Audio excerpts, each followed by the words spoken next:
Precinct, Sergeant Burns. Stole your what? Your safe? Well, where is this? Where on Lexington? What is it, a store?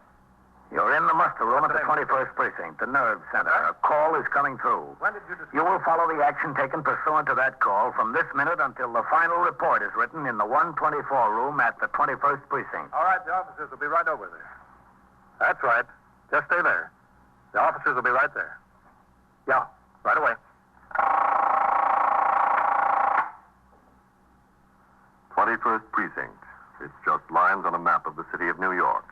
Most of the 173,000 people wedged into the 9/10 of a square mile between Fifth Avenue and the East River wouldn't know if you asked them that they lived or worked in the 21st. Whether they know it or not, the security of their homes, their persons, and their property is the job of the men of the 21st Precinct. The 21st. 160 patrolmen, 11 sergeants, and 4 lieutenants, of whom I'm the boss. My name is Kennelly, Frank Kennelly.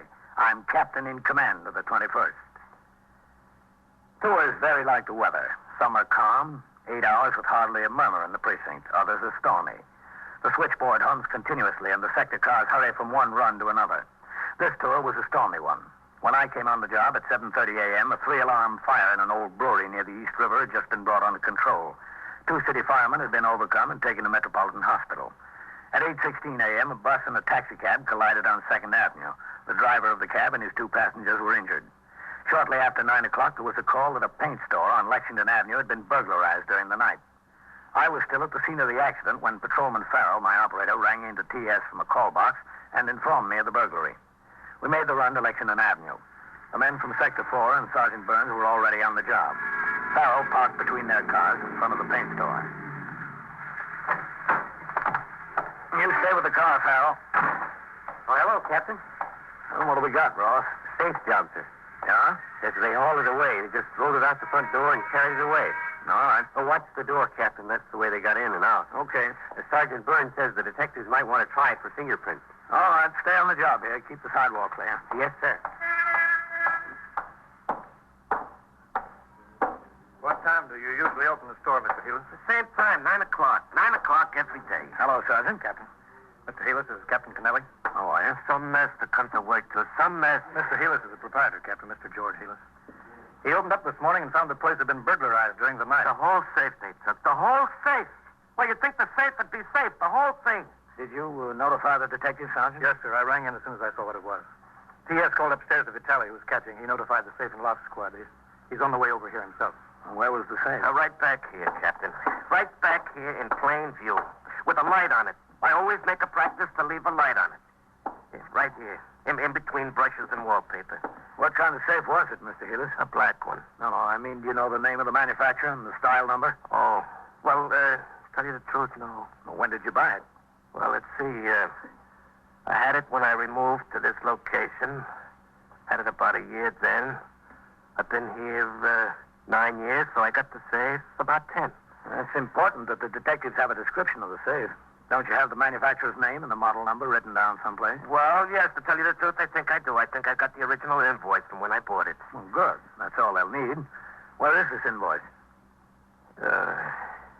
In the safe. That figures. How was the entry made, Sergeant? The street door was jimmied, sir. It was a neat job. They got a bar in between the door and the frame and just snapped off the latch. Yeah. Now, when I walked up to the door, I could see something was screwy, Captain. I just touched it and it opened. The lock was broken off. Listen, I got my insurance policies in the safe, too. How does that make me stand uninsured? Well, you don't need your policy. Just get in touch with your broker. Do you have any cash in the safe? Oh, yeah, sure. That's why I keep the safe primarily. How much?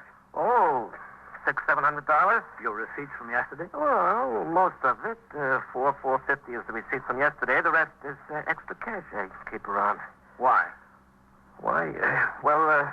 Tell you the truth, Captain. It's a couple of $100 I had. I didn't want my wife to know about. You know, mad money. She knows everything I'm doing, how much I got in the bank down to the last nickel. You see, I'm the president, and she's secretary and treasurer of this little corporation we got here, Paints Incorporated. And she takes her job seriously, and I figured I'm entitled to a couple $100 she don't know anything about. What is it, $600 or $700? I've got to have them definite for a report. Well, between, I don't know. I have to check the register and so forth. Well, what else did you have in there, Mr. Heelis? Oh, a couple of dollars in stamps. Oh, for crying out loud. My war bonds. My war bonds was in there. Well, you won't lose anything there. You have a record of the serial numbers. Oh, yeah. Also in the safe. Well, you sure had a lot of faith in that safe, Mr. Healer. Well, who would have thought, you know?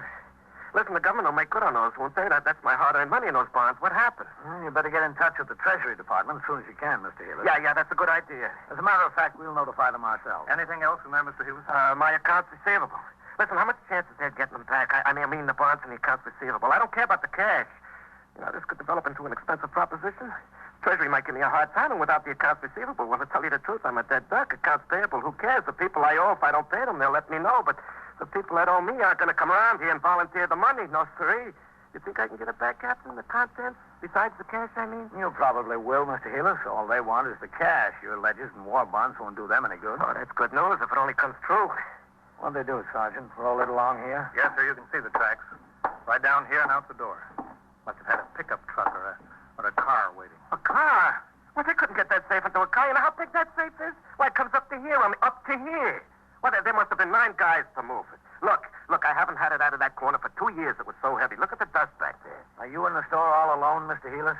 That's right, all alone. Oh, except on Saturdays. My wife comes down to give me a hand and work on the books. You know, she's got a job downtown on Wall Street. On Saturdays, she comes to help me out. Mm-hmm. Have you always been alone in the store? Well, yeah, for the last 3 or 4 years. I used to have help, but it got more than the traffic could bear. I couldn't keep them. I always had their problems, plus my own. I figured it didn't pay. 12 guys there must have been to roll that safe out of here. Believe me, it was this big, and heavy. Now, who could that be on the phone? It's a fine time to call. Well, you better answer it, Mr. Healer. Well, it's a fine time for business as usual. Go ahead. Yeah, excuse me. Some deal, huh, Captain? It is some deal. I had to jimmy the door. They had to roll the safe out here across the sidewalk and onto the truck. Why was the patrolman on post? Beats me, Captain. Hello, Hillis Street. What time do you think they broke in, Sergeant? They closed the store at 6 o'clock. Didn't open up until 9 this morning. It could have been any time in between. All right. Sergeant, send forthwith to the men who are on post here for the night tour and for the late tour. I want them both in my office by noon. Yes, sir. I want to know why they didn't see this burglary in progress, or at least discover that the door was jimmy. Hey, listen, Captain, that telephone's for you. For me? Yeah, I answered it, and somebody says, who's the cop in charge there? It was a dame, some dame. And I said, there's a captain here. And she said, let me talk to the captain. All right, where is it? Yeah, back there on the counter, right next to the cash register. Okay. You don't need all those men here, Sergeant. Get some of them back on patrol. Yes, sir. All right, Captain Kennelly. Are you in charge of the cops there? Who is this? Well, that's not important now, Captain. And if you want to talk to me, it's important. Well, look, if you really want to know who it is, I'm the guy that got the safe from there. Is that so? Yeah, that's so. I want to make you a little proposition. Well, I don't know whether I want to talk about a proposition with you. Well, whatever we talk about, let's make it fast. I don't want to give you a chance to find out where I'm calling from. All right, I'll make it fast. What do you want? I want the combination. You don't want much, do you? Look, we've been trying to get into that thing all night. We've been trying to rip it. We've been using a torch on it. All we want's the dough, that's all. Well, that's very nice of you. The deal is you give it the combination. I know he's got a lot of other stuff in there he wants besides the money. But that's all I want, the money. Well, what's your proposition? Give it the combination, we'll leave the stuff where it can be picked up without getting hurt. We'll leave the whole safe. And if you don't get it? If we don't get it, the safe winds up the bottom of the river, and Helis never sees anything else he's got in there. That's fair, isn't it? How fair can you get? All right, just hold the phone a minute. No, I don't Talk hold it the over with phone. I'll call you back. Captain who? Captain Kennelly, 21st Precinct. I'll call you back there. Hello. Hello. What's the trouble, Captain? That was the burglar. The burglar? Did you say that was the burglar on the phone? Well, that's who he said he Well, was. what does he want? He wants the combination to the safe. Well, that's a lot of nerve. What does he think he is? He can't get it open. He said if he gets the combination, you'll recover everything else in the safe except the money. All he wants is the money. If he doesn't get it, the whole thing goes to the bottom of the river. You mean I could get my accounts receivable and my war bonds back? Well, that's what he said. Well, who cares about the money? I'm covered with insurance for that. I'll go along with him. I'm inclined to do that. Well, I don't know whether I am, Mr. Healer. Now, look, whose stuff is it? I got a lot to lose. We'll talk it over with the detectives. We'll see what they want to do about it. I've been a long time in this job, Captain. I never heard of anything like this before. You learn something new every day, Sergeant. Every day in the year. Within a few minutes, detectives of both the 21st Squad and the Safe Loft and Truck Squad, the central office specialists who handle safe burglaries on a citywide basis, arrived at the scene. Sergeant Burns gave them such information as he had collected, and I told them of the phone call from the man who purported to be one of the burglars. The detectives took over the investigation, and Sergeant Burns instructed his men to resume patrol. I returned to the precinct house. Lieutenant Gorman told me he had sent forthwith to the homes of Patrolman Coley and White. These were the men who were on post number 6, which included the burglarized paint store during the preceding night and late tours. Both men were en route from their homes. I went into my office to read and sign reports and communications which had accumulated since I was on duty previously. At 20 minutes after 10, I had almost finished with the paperwork when I looked up and saw Lieutenant Matt King, commander of the 21st Detective Squad, and another man standing in the door. You got a minute, Captain? Yeah, sure, Matt. Come in. How are you, Captain? Fine, Matt. This is Detective Andy Sawyer of the Safe and Loft Squad. Oh, I'm glad to know you, Sawyer. Yes, sir. Sit down. Matt, sit down. Thanks, Captain. Pull that chair over. Well, it was an odd one this morning, wasn't it, Captain? Yeah, it sure was. How do you figure it, Sawyer? You fellas ever heard anything like that before? No, sir, it's new to us. Guy must be a psycho trying to swing a deal like that. Well, it didn't sound much like a psycho over the phone, Matt. How have you fellas got it figured? Well, there are a couple of things, Captain. One, Mr. Healer said it was a woman on the phone when he answered. You picked it up, it was a man. Yeah, that's right. Two, from the description Healers gave us of the box, it sounds like a certified 600. Now, a safe man who really knows his business wouldn't find much trouble getting into a box like that. He'd try ripping it. And if that didn't work, he'd use a cutting torch and get inside of it that way, especially since they carried it off and can work on it at their leisure. They aren't red-hot ironmen, that's for sure. Whoever they are, I don't think they've been long on trade. Well, how many do you think there were? Well, the box weighs 600 pounds. There must have been at least 3 of them, maybe 4. And what about the girl on the phone? I don't know, Captain. You know, I've got an idea about that. Yes, sir? Well, if this burglar was going to put the proposition to someone, who'd be the logical person? Not the cops on the job. That's right. The logical one would have been Healers. I don't think he wanted to talk to Healers. That's why he had the girl put in the call. You mean Healers might have recognized his voice? He might have. Yes, sir, that's a good possibility. But why the girl? There must have been at least 2 other men on the deal. Why the girl? Well, I don't know. Any number of reasons. Andy, do you think we ought to check out some of the people Healers knows? That's a good idea, Lieutenant. He said he used to have help in the store, but not anymore. How about his former employees?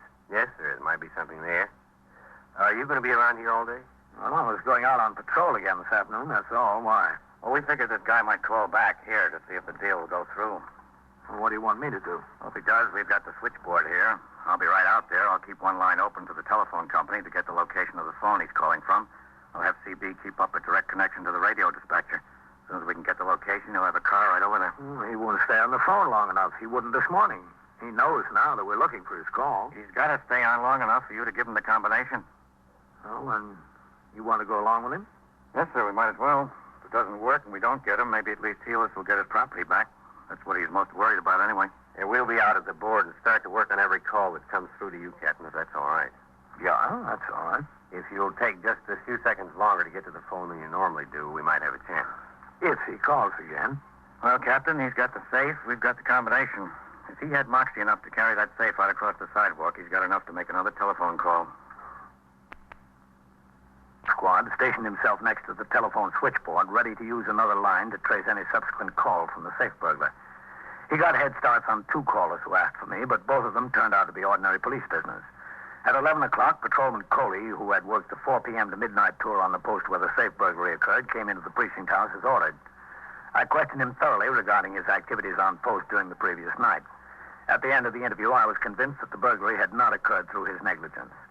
Patrolman Coley was allowed to return to his home. By 11:35, the safe burglar had still not been heard from again. I finished my paperwork and started out of the office and into the muster room when I saw Patrolman White, dressed in civilian clothes, standing at the desk talking to Lieutenant Gorman. He saw me and crossed the muster room. Excuse me, Captain. Hello, White. I got a forthwith to appear at the precinct house, Captain. Lieutenant Gorman said you put out the order. That's right. Come inside. Yes, sir.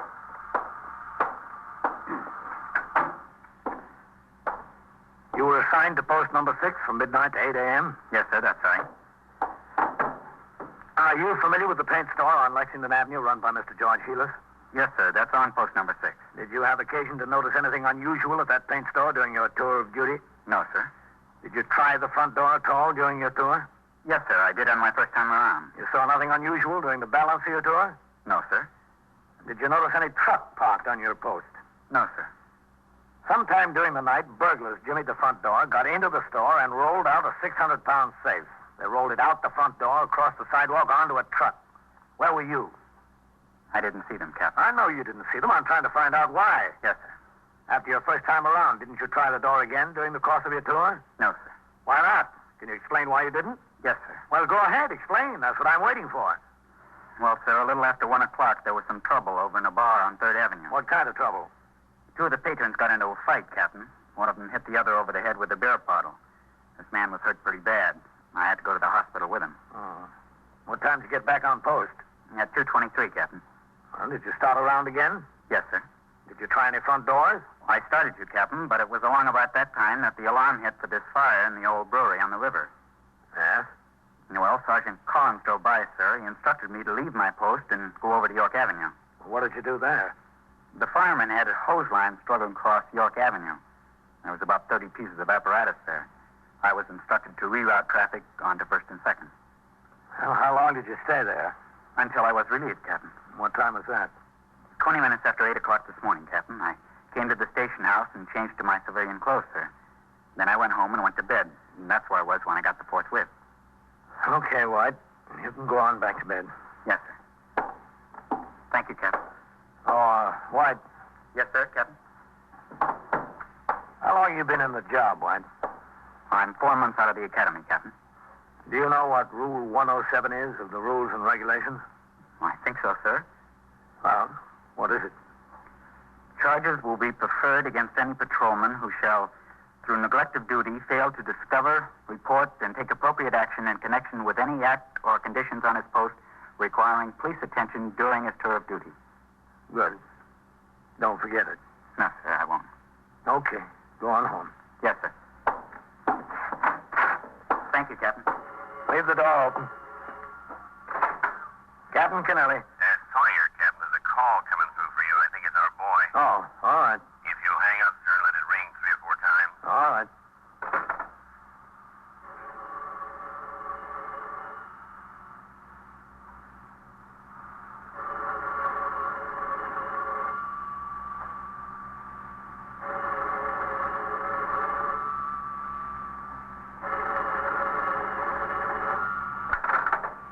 Captain Kennelly. You know who this is, Captain? Yes, I think so. What about the deal? You ready to go through with it? Yes, we'll go through with it. All right, what's the combination? Now, wait a minute. First, I want your assurances that you're not going to throw that safe in the river. The man wants his property back. You'll get it back. Well, I just wanted to make Listen, sure. I know what you're trying to do. You're trying to stall for time. I'm not going to stay on this line long enough for you to trace the call. Believe me, now I'm not. What's the combination? Well, just a second. Let me find it. Well, don't take more than a second. I'm telling you, don't take more than a second. All right, I'm getting it. What is it? Just a second. I'm telling you. All right, here it is. What? It's 2 full turns to the right. 2 full turns to the right. Write that down, honey. Stop at 71. Stop at 71. Back left past 71 and stop at 6. Back left past 71 and stop at 6. 6. 6. Then what? Look, you're going to keep your promise, aren't you? I'll keep my promise if you keep yours. What's the rest of the combination? I haven't got all day here. I know what you're trying to do. Well, then right to 98. Is that it? Yes, that's it. Bye. I think we've got a chance, Captain. Well, I couldn't keep him on the phone any longer, Sawyer. He knew what we were up to. We made it, Captain. Good. That girl was with him again. Apparently she was standing alongside of him, taking down the combination as he repeated it back. It was from a pay station. Ah, that figures. Drugstore on Astoria Boulevard. A car from the 114th Precinct's on the way. Well, that's fine. Maybe they'll make it. I'll call the squad out there and ask him to take a look, too. Okay. I'll do it from the board. Oh, excuse me, Lieutenant. That's all right. Go ahead. We got the call, Lieutenant. Did you talk to him, Captain? Yeah, I gave him the combination. They traced it to a pay station and a drugstore on Astoria Boulevard.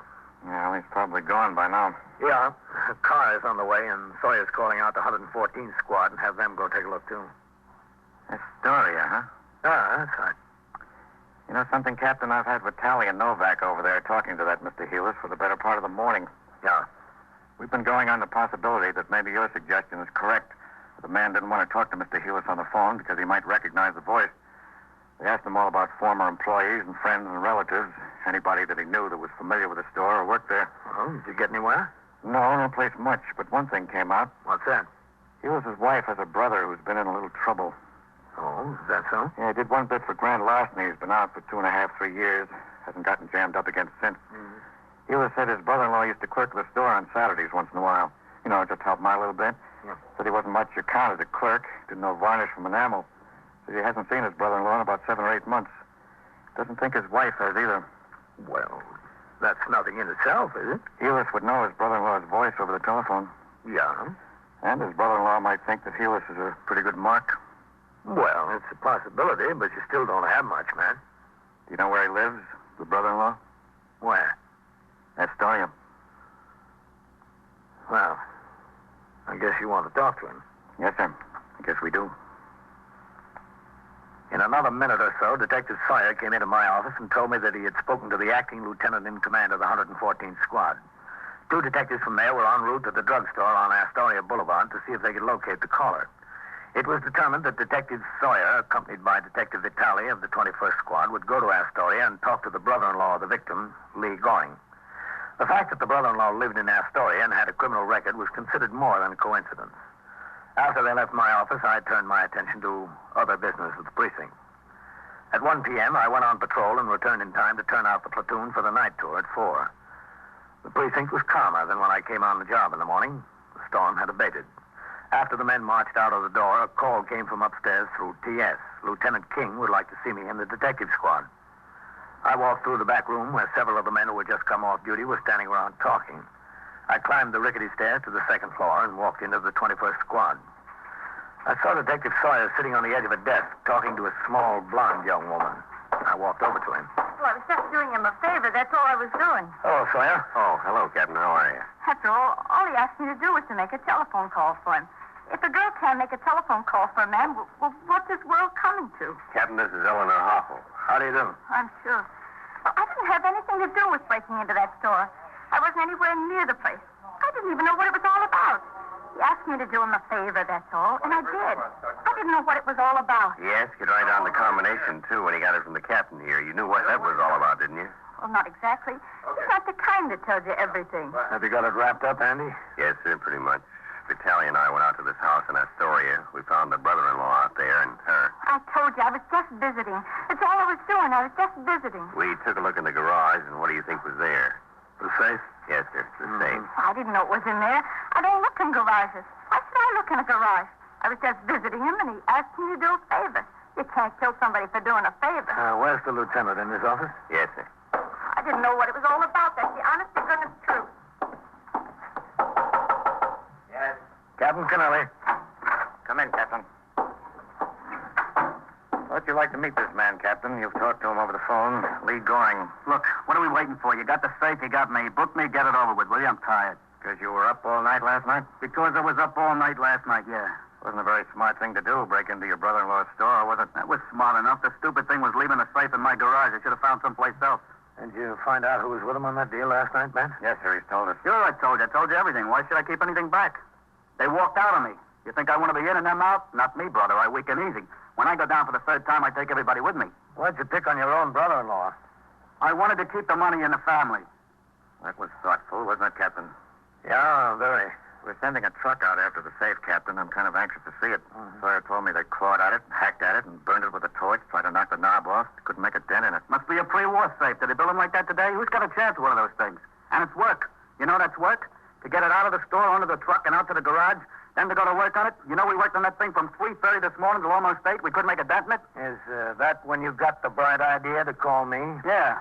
Came over to New York, walked down the other side of Lexington Avenue to see what kind of rumble it was from the job. I saw all the cops' cars parked out in front. I went in the candy store and called. Who was with you, just Eleanor? Yeah, that's right, just Eleanor. I had the idea out in the garage, but the other boys thought I was crazy. They wouldn't have any part of it. I said to them, look, I'm not 2 feet from where all that money is, not 2 feet, and I can't get my hands on it. If you don't want any part of it, get out. I'll go it myself. So they got out. All that work and not a dime out of it. That's what gets me. Back-breaking work. You going to bring them in here, those boys? I'd like to see the looks on their faces. They take a fall, don't get a dime out of it. I'm laughing. It's a big joke. All right. Come in, Mr. Hewlett. Yeah, sure. I'm Lieutenant King. How are you? I'm pleased to know you. Lee, I don't know what to say.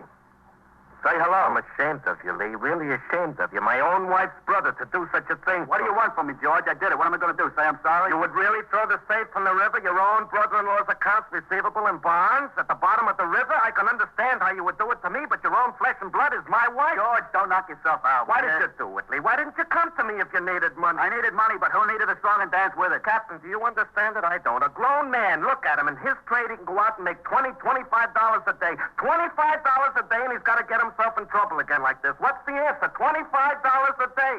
Well, Mr. Helis, the answer seems to be that he prefers night work.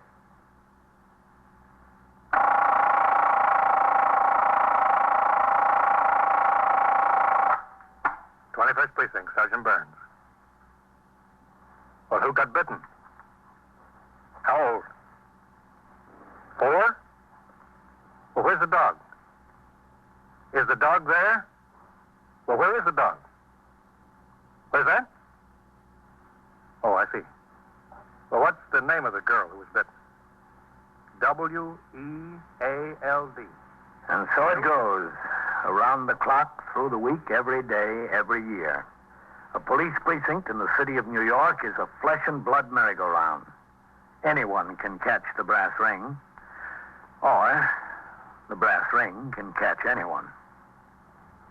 21st Precinct, a factual account of the way the police work in the world's largest city, is presented with the official cooperation of the Patrolmen's Benevolent Association, an organization of more than 20,000 members of the Police Department, City of New York. Everett Sloan in the role of Captain Kennelly, Ken Lynch as Lieutenant King. Featured in tonight's cast were Larry Haynes and John Sylvester, Scott Tennyson, Wendell Holmes, William Flatley, and Joan Morgan. Written and directed by Stanley Niss. Produced for CBS Radio by John Ives. Art Hanna speaking.